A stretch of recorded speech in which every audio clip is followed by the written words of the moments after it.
भवानी शंकरो वंदे श्रद्धा विश्वास रूपिणौ याभ्याम विना न पश्यन्ति सिद्धः स्वन्तः स्थमीश्वरम। हर हर महादेव। हार्दिक स्वागत करता हूं आप सभी भगवत प्रेमी दर्शकों का आपके अपने ही YouTube चैनल जगत पिता शिव में। भगवान श्री ललाटेश्वर महादेव जी की कृपा से आप सभी स्वस्थ सकुशल और प्रसन्न होंगे, ऐसा मुझे विश्वास है। आप सभी दर्शक जनों को वासंतिक नवरात्रि और सनातनी नववर्ष नए संवत्सर की भी हार्दिक शुभकामनाएं।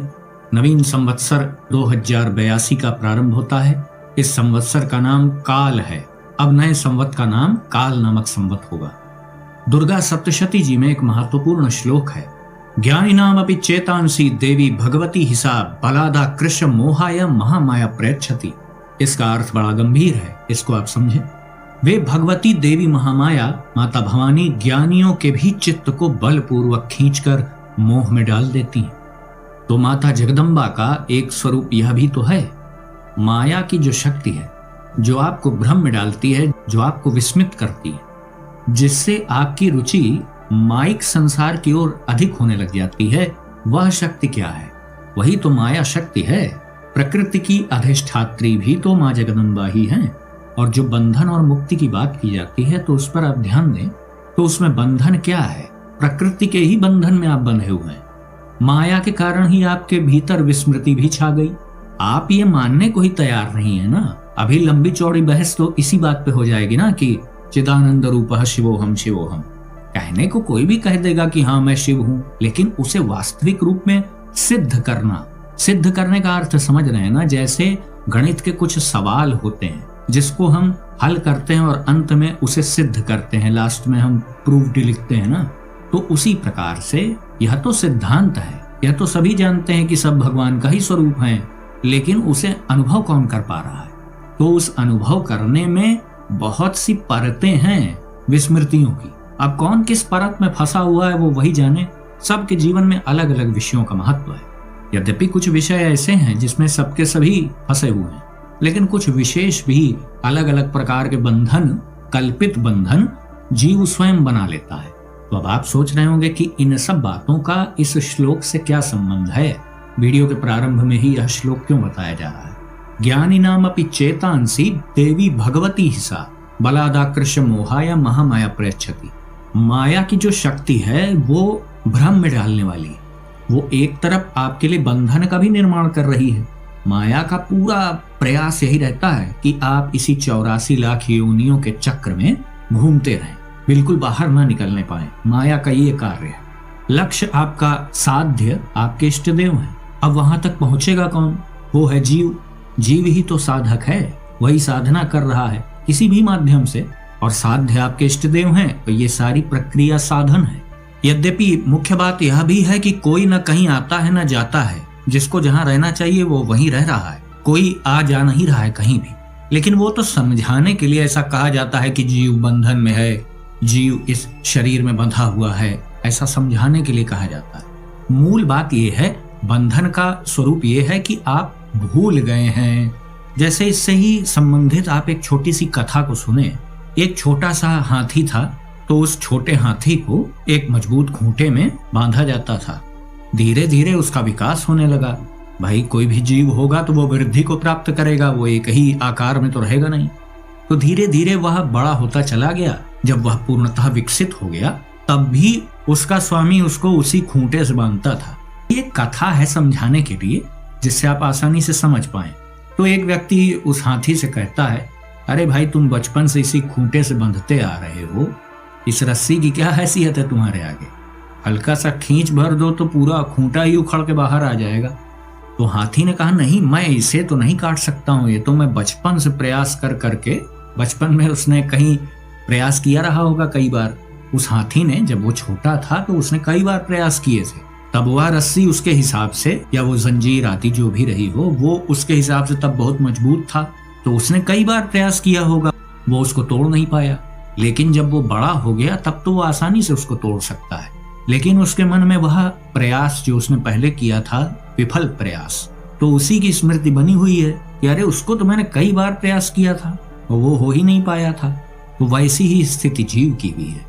कई बार प्रयास करता है लेकिन फंसा उसी चक्र में है। तो अब आप समझ रहे हैं ना कि मूल बात बस इतनी सी है, अपने बल को भूल गया है जीव। और माया उसे याद आने नहीं देना चाहती। माया काहे चाहेगी? माया के मंच पर जो खेल हो रहा है उससे आपको माया बाहर नहीं निकलने देगी। यही इस खेल का नियम है। पूरी सृष्टि में एक खेल ही तो चल रहा है, वरना और क्या आप कहेंगे? प्रभु को कौन सी आवश्यकता है कि वो सृष्टि की उत्पत्ति कर देंगे? वो तो अपने आप में परिपूर्ण है, उनको क्या आवश्यकता है? यह सब खेल है मात्र। तो जो बंधन का मुख्य कारण है वो हमारी ही विस्मृति है, इसको आप अच्छे से समझें। बंधन के कारण को जानना बड़ा आवश्यक है। लोग मुक्ति, मोक्ष, इन सब की बहुत बातें करते हैं, लेकिन बंधन की कोई बात ही नहीं करता है। आप विचार करें, जैसे आप किसी कमरे में बंद हों और आपको कहीं मार्ग न दिख रहा हो, तो आप सबसे पहले यही तो करेंगे ना कि मार्ग बनाने का प्रयास करेंगे। उस कमरे से निकलने का कोई रास्ता तो आप ढूंढेंगे ना। माइक शक्ति का यही प्रभाव है कि वो आपको बंधन में डालने वाली चीजों में ही आपकी रुचि करा देती है। अब समझ रहे हैं ना आप?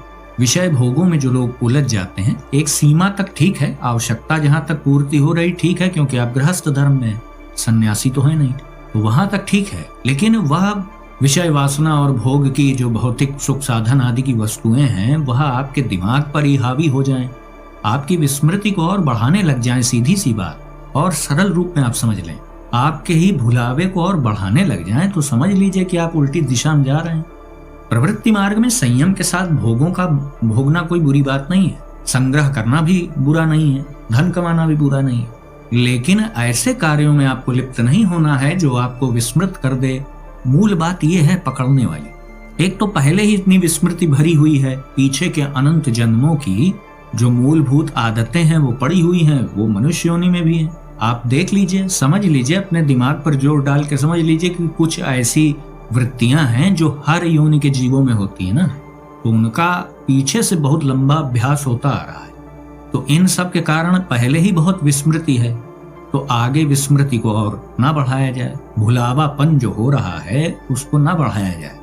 फिर अब आप कहेंगे कि फिर इसका मार्ग क्या है, इससे कैसे बचा जाए, तो कैसे अपनी स्मृति को वापस लाया जाए? तो यही बात तो आपको शिव गीता में भगवान महादेव जी भी समझा रहे हैं और श्रीमद् भगवत गीता में कृष्ण जी भी समझा रहे हैं। कर्म करते हुए, प्रवृत्त होते हुए आपको प्रवृत्त नहीं होना है। कुछ ना करने पे भी कर्म होगा ही, कर्म किए बिना रहा नहीं जा सकता। तो उचित यही है कि अच्छे कार्य किए जाएं। त्रुटि हो सकती है किसी से भी, उसमें कोई हर्ज नहीं। त्रुटि हो जाए तो उसको पहचानें, उसका विश्लेषण करें, उसे दूर करें। ऐसा प्रयास करें कि दोबारा फिर ऐसी त्रुटि ना हो जिससे आपका मार्ग बाधित हो। तो बंधन का कारण मुख्य रूप से आपकी ही विस्मृति है, आपका ही भुलावापन है। भौतिक वस्तुओं का उसमें कोई दोष ही नहीं है। आप कह रहे हैं आपका मकान, आपकी गाड़ी, आपके खेत, आपकी संपत्ति, लेकिन वो पलट करके आपसे नहीं कह रहे हैं कि हम भी आपके हैं। ये तो बहुत सरल सी बात है, इतना तो सबको समझ में आता है।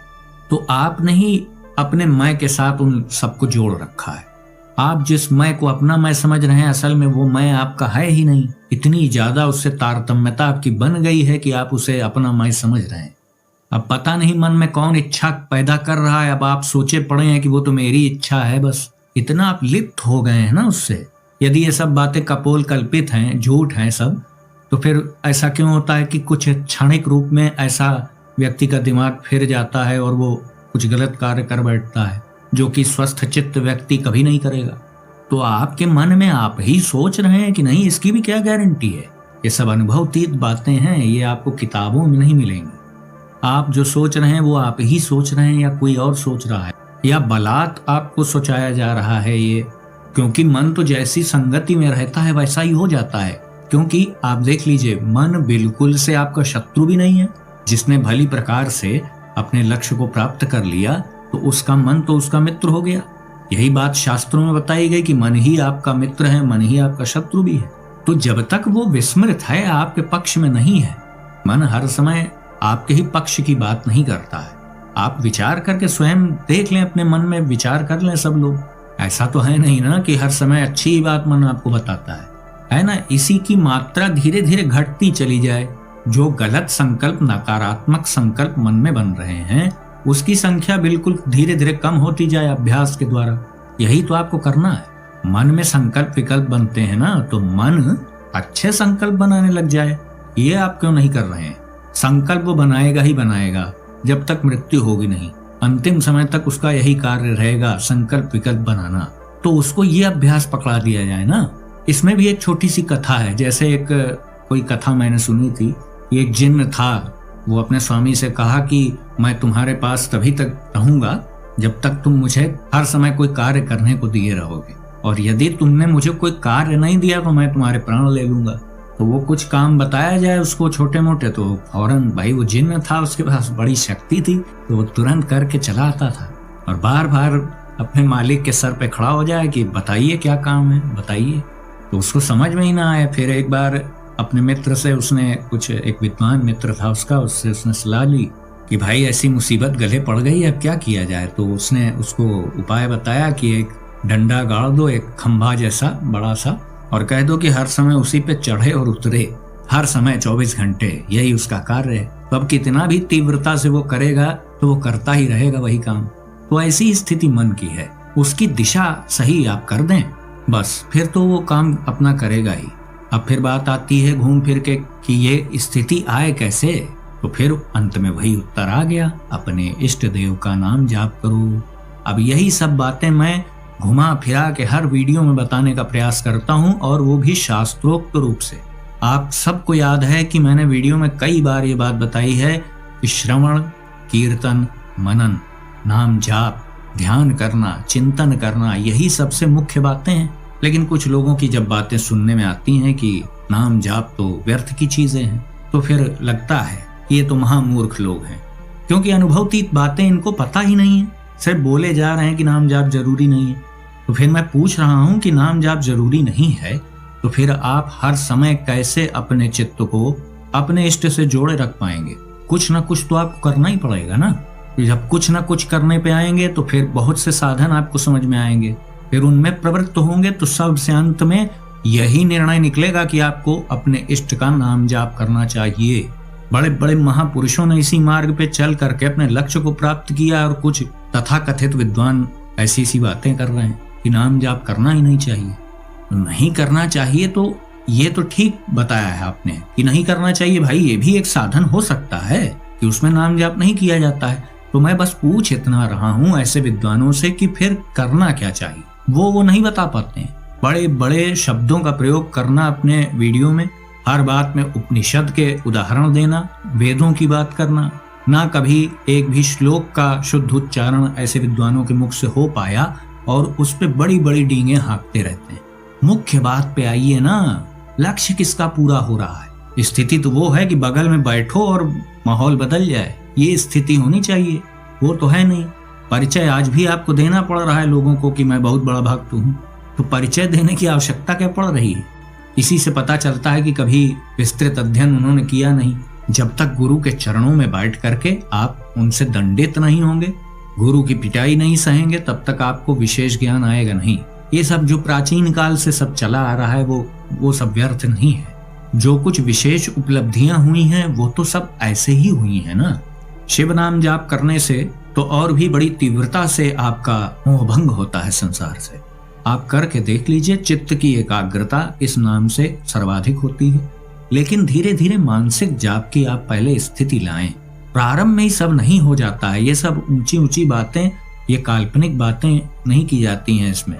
प्रारंभ में आपको परिश्रम करना पड़ता है, करने से ही न करने वाली स्थिति उत्पन्न होती है। हाँ, तो पहले करना पड़ेगा, इसको अच्छे से आप समझ लें, तो फिर वैसी स्थिति भी आ जाएगी कि सब कुछ आप कर भी रहे हैं और अंदर से आप निवृत्त भी। बाहर से प्रवृत्त, अंदर से निवृत्त। बंधन के कारण को आप समझ गए, तभी तो आप बंधन को काट पाएंगे। बंधन को न काट पाने में कौन जिम्मेदार है? आपकी ही विस्मृति। तो आपका कर्तव्य क्या है कि आप और अधिक विस्मृत ना हो। पहले ही इतनी याददाश्त जा चुकी है क्योंकि पुराने अभ्यास हावी हैं, उनसे मोह हट ही नहीं रहा है कि पीछे की स्मृति लौट आए। धीरे धीरे जैसे जैसे अंतःकरण पवित्र होने लगता है तो स्मृति भी आने लगती है। आप सभी तो प्रभु के भक्त हैं, लेकिन नाम जाप में तो ऐसी शक्ति है कि कोई परीक्षा करने की दृष्टि से भी कोई अभक्त भी यदि उस नाम का जाप करे नियमित रूप से, तो प्रभु उसको अनुभव करा देंगे कि बेटा अभक्त से भक्त बन जाओ, इसी में भलाई है। ये प्रभाव है नाम का। अब कोई माने ही ना इसको, मुंह से स्वीकार ही ना करे, तो वो अलग बात है। अब दूसरी बात यह है कि जो लोग आध्यात्मिक लाभ को महत्व नहीं देते, मानते ही नहीं कि इससे कोई लाभ होता है। देखिए, मैं दोनों बातें बता रहा हूँ। जिनको आध्यात्मिक लाभ चाहिए तो नाम जाप वो भी दे रहा है, और जो लोग कहते हैं कि इससे और क्या लाभ है, तो उनके लिए मैं बता दूं, नाम जाप करने से जो मन की संकल्प विकल्प करने की जो शक्ति है उसका हम सदुपयोग कर पाते हैं। अब आप नाम जाप नहीं कर रहे हैं तो आपका मन संकल्प विकल्प में क्या कर रहा है? आप ये तो कह नहीं सकते कि आप चिंतन रहित हैं। चिंतन रहित कैसे कोई हो सकता है? मन कुछ ना कुछ तो संकल्प विकल्प बनाएगा ही, अंतिम समय तक उसका यही काम है। और भौतिक जगत की ओर उसकी सर्वाधिक गति भी है। जल के जैसी स्थिति मन की है। जैसे जल को आप कहीं से भी गिराएं वो ढाल की ओर ही जाएगा, जिधर ढलान होगी उधर ही जल गति करेगा, और उसकी स्वाभाविक गति के विपरीत उसे ले जाना है तो कोई अतिरिक्त बल आपको लगाना पड़ेगा। जल को दूसरी मंजिल पर आप पहुंचाने के लिए मोटर का प्रयोग करेंगे ना, एक अतिरिक्त बल आपको लगाना पड़ेगा। उसी प्रकार से मन है। मन पे आपने अतिरिक्त बल जो आप लगा रहे हैं अपना संकल्प शक्ति के द्वारा, उसमें थोड़ी सी भी ढील आएगी तो उसकी स्वाभाविक गति तो भौतिक जगत की ओर है, वो तुरंत वहीं पहुंच जाएगा। यही स्थिति है मन की। क्यों? क्योंकि उसको कुछ ना कुछ करना है। आपके चंगुल से वो छूटा तो तुरंत भाग गया वहां। अब वो आपकी योग्यता है कि आप अपने चंगुल से उसे छूटने ना दें, लेकिन प्रारंभ में ये कैसे होगा? प्रारंभ में इसका अभ्यास करना पड़ता है। तो नाम जाप सर्वाधिक महत्वपूर्ण साधन है इस कलयुग का। किसी के भी भुलावे में ना आए। मैंने दोनों प्रकार के लाभ बता दिए। आध्यात्मिक लाभ तो आप सभी जानते हैं। उसका व्यवहारिक लाभ ये है कि आप नाम जाप करेंगे, अच्छे चिंतन को करेंगे तो गलत संकल्प नहीं होंगे। मन में विचार करके देख लीजिएगा, हर गलत कार्य करने में पहले मन में ही तो संकल्प बनता है। संकल्प को ठीक कर लिया जाए तो कार्य भी ठीक हो जाएंगे। मैं ये समझाने का प्रयास कर रहा हूँ, और ये सब करने के लिए अपने बंधन को पहले जानना आवश्यक है। इसलिए वीडियो को पहले ही मैंने बता दिया, और इस माया शक्ति के पीछे का जो रहस्य है वो भी बता दिया। वो है माता जगदम्बा। माया की असली अधिष्ठात्री वही है। ज्ञानी नाम अपि चेतांसी देवी भगवती हिसा बलादाकृश मोहाय महामाया प्रयच्छति। महामाया भगवती ज्ञानियों के चित्त को भी बलपूर्वक खींचकर मोह में डाल देती है। तो माया की शक्ति बड़ी प्रबल है। माया कोई सामान्य सी देवी देवता थोड़ी है, वो माता जगदम्बा ही है। सब कुछ माता पिता के ही संयोग से इस जगत में हो रहा है। जीव जो है वही ब्रह्म है। पिता का स्वरूप जीव ही है, माता जी के बंधन में फंसा हुआ है। समझ रहे हैं? माया कौन है? माया भगवती का स्वरूप है, जीव शिव का स्वरूप है। अब देख लीजिए, आपस में ही सब खेल चल रहा है। आप बस उसमें बेवजह अपने मैं को संसार की ओर जोड़े हुए हैं। दृष्टि बड़ी छोटी है मनुष्य की ना, वो जहां रहता है अपने आसी पास देखता है बस। सिंहावलोकन वो कर ही नहीं पा रहा है सब चीजों का, तो उसे समझ में नहीं आ रहा है कि ये हो क्या रहा है। वो सोच रहा बड़ी गंभीर चीज हो रही है दुनिया में। वह कुछ नहीं हो रहा है, सिर्फ एक खेल चल रहा है। आप अपने कर्मों का परिणाम भुगतते जा रहे हैं बस। जब आप जन्म लिए तभी आपके लिए इस दुनिया का अस्तित्व आया। जब आप नहीं रहेंगे तो इस दुनिया का अस्तित्व भी खत्म हो जाएगा। अब इससे महत्वपूर्ण बात क्या है? तो अभी जो मिला है उसी में जो सही बात है वो कर लिया जाए तो सब ठीक हो जाएगा। सही बात यही है कि अधिक से अधिक अपने इष्ट का नाम जाप किया जाए, शिव नाम जाप किया जाए। शिव जी के किसी भी नाम का आप जाप कर सकते हैं। सभी नाम समान रूप से कल्याणकारी है। युगल नाम का जाप करना चाहें तो भवानी, शंकर, सांब, सदाशिव, उमा महेश्वर, जो भी नाम प्रिय हो आप जाप कर सकते हैं। तो मैं समझता हूं कि आपने अच्छे से समझ लिया कि नाम जाप क्यों आवश्यक है। अब यदि कोई आपसे कहे कि नाम जाप बिल्कुल नहीं करना चाहिए तो उससे फौरन आप पूछ लीजिए फिर करना क्या चाहिए। और यदि वो कोई और अच्छी श्रेष्ठ साधना बता दे तो अवश्य ही कमेंट में मुझे भी बताइएगा, तो मैं अवश्य दर्शकों को भी वो जानकारी साझा करूंगा। तो आज का वीडियो हम यहीं समाप्त करते हैं। आशा करता हूं जो भी जानकारी आपको दी गई वो आपको अच्छी लगी होगी। यदि वीडियो आपको पसंद आया तो इसे लाइक करें, अपने मित्रों बंधु बांधवों के साथ शेयर करें। यदि इस चैनल का वीडियो आप पहली बार देख रहे हैं तो कृपया इस चैनल को सब्सक्राइब करें और बेल आइकन को भी अवश्य प्रेस कर दीजिएगा, जिससे आगे आने वाले जो मेरे वीडियोज हैं उसकी सूचना आपको सही टाइम पर मिल जाए। तो भगवान श्री हरिहरेश्वर महादेव जी से मैं ऐसी प्रार्थना करता हूँ कि वो आप सभी को सदा सुखी, स्वस्थ और ऊर्जावान बनाए रखें।